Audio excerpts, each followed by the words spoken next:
무슨 말을 하는지 내용은 그렇게까지 중요하지 않다는 거예요. 그 사람의 태도, 말투, 눈빛, 제스처 이런 것들이 훨씬 더 중요하다는 거죠. 안녕하세요. 조선미의 육아공감입니다. 여러분들 가정에 소파 하나씩은 다 있으실 텐데요. 이 소파 위에서 뛰어보지 않은 애는 없을 것 같아요. 그 소파 바닥에서 앉는 높이까지랑 아이의 키랑 비슷하잖아요. 그 소파 위에 올라가면 어찌나 불안하든지 안 올라갔으면 좋겠다. 아니면 적어도 좀 내려오라 할 때 빨리 내려오면 좋겠다. 뭐 이런 경험들을 다 하셨을 것 같은데, 소파 위에서 뛰는 아이 못 뛰게 하기, 소파에서 뛰는 아이 내려오게 하기, 여기에 대해서 이야기를 해보겠습니다. 사연을 보내오신 분이 있어서 사연을 읽고 시작을 하겠습니다. 저는 34개월 여자아이를 키우고 있습니다. 아이에게 훈육할 때 어느 정도까지 해야 하는지 궁금합니다. 서너 번 말해도 되지 않을 때 어떻게 훈육하는지, 어떤 훈육이 효과적인지 잘 모르겠어요. 예를 들어 소파에서 위험하게 자꾸 점프할 때 위험하니 그만하라고 서너 번 좋게 얘기하다가도 안 되면 엄한 목소리로 화를 내는데, 그럴 때마다 아이가 항상 울어요. 평소에도 제가 조금만 화를 내고 목소리를 깔면 아이는 바로 울면서 엄마가 혼내니까 슬퍼 라고 합니다. 정말 난감한데 좋은 방법이 없을까요? 그래서 한두 번 좋게 말하면 엄마가 내려오라고 하는구나 하고 내려오면 좋은데, 이제 아마 말을 잘 듣지 않는 것 같아요. 근데 사실 모든 애들이 말을 안 듣습니다. 요 어머니가 겪는 경험은 어렵지 않게 설명을 좀 해드릴 수 있을 것 같아요. 먼저 이런 예를 좀 한번 들어볼게요. 배추가 필요해서 이제 시장에 갔어요. 먼저 값을 물어보겠죠. 이거 얼마예요, 이 배추? 그거 10,000원인데요. 어떤 마음이 들어요? 이거 좀 깎아서 살 수 없을까? 이제 이런 마음이 들겠죠. 8,000원이면 좋겠다. 이렇게 마음을 먹었다고 치죠. 그래서 사장님 이거 8,000원에 안 돼요? 에이, 8,000원에 안 되죠. 그래서 이제 한 번 더 얘기합니다. 이거 8,000원에 주세요. 저 3포기 살 건데요. 8,000원에는 우리가 남는 게 없어요. 어떨 것 같으세요?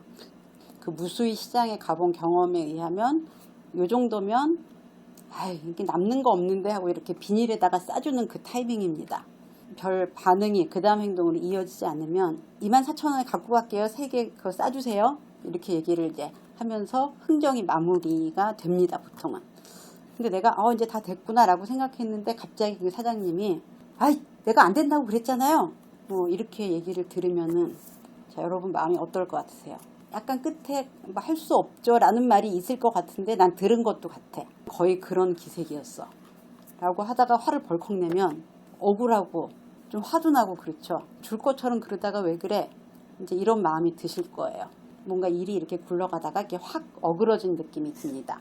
근데 이제 입장을 바꿔서 사장님 입장에서는 할 말을 다 했어요.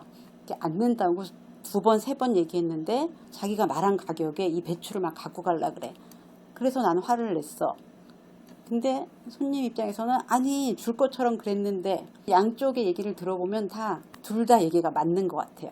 언어적 메시지와 비언어적 메시지가 일치하지 않으면서 생긴 말입니다. 그 사장님의 비언어적인 메시지는 줄 것 같은 거죠. 뭐 화를 내지도 않고 뭐 안 된다고 단호하게 말하지도 않고 뭐 강한 메시지가 없었어요. 분명한. 이제 손님 입장에서는 언어적으로는 안 된다 그러지만 비언어적인 메시지를 보고 주겠구나 라고 생각을 한 거죠. 이제 이런 어떤 불일치에 의한 어떤 갈등, 다툼, 이제 이런 게 생기게 됩니다.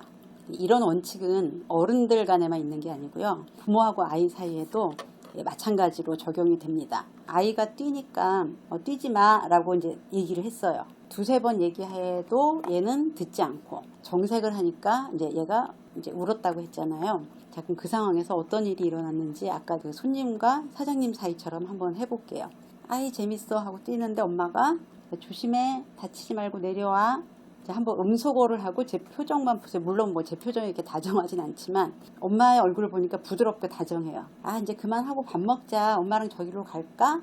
라고 또 다정하게 얘기했습니다. 참고 좋게 얘기한 거죠. 엄마가 내려오라 그랬지? 이렇게 되면은 재밌니? 재밌구나. 재밌게 놀렴? 하다가 갑자기 너 왜 그래? 이러는 것 같은 느낌이 든다는 거죠. 좋게 생각하고 참으려고 하는 그 노력 동안 좋게 말하려는 노력이 이 표정과 뭐 어투에 다 드러납니다. 자, 그래서 특히 이 어린아이들은 언어적 메시지를 잘 캐치하지 못해요.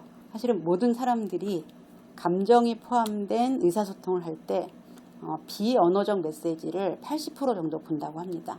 그러니까 이제 무슨 말을 하는지 내용은 그렇게까지 중요하지 않다는 거예요. 그 사람의 태도, 말투, 눈빛, 제스처 이런 것들이 훨씬 더 중요하다는 거죠. 엄마가 정색하면 우는 게 아니라 갑자기 돌변한 것 같아서 운다고 이해하시면 돼요.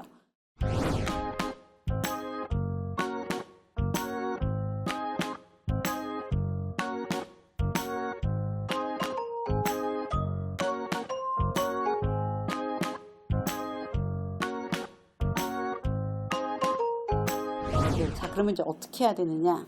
자, 요 앞 단계를 이해하셨으면 어떻게 해야 되는지도 굉장히 분명해지죠. 이거를 그만두게 해야지라는 결정이 됐으면 바로 표정과 어투를 이렇게 바꾸시면 됩니다. 애가 이렇게 뛰고 있을 때 거리가 이만큼 있으면 일단 가까이 가세요. 잠깐 엄마 좀 보자 이렇게 하시면 안 되고요. 잠깐 엄마 좀 봐 이 정도.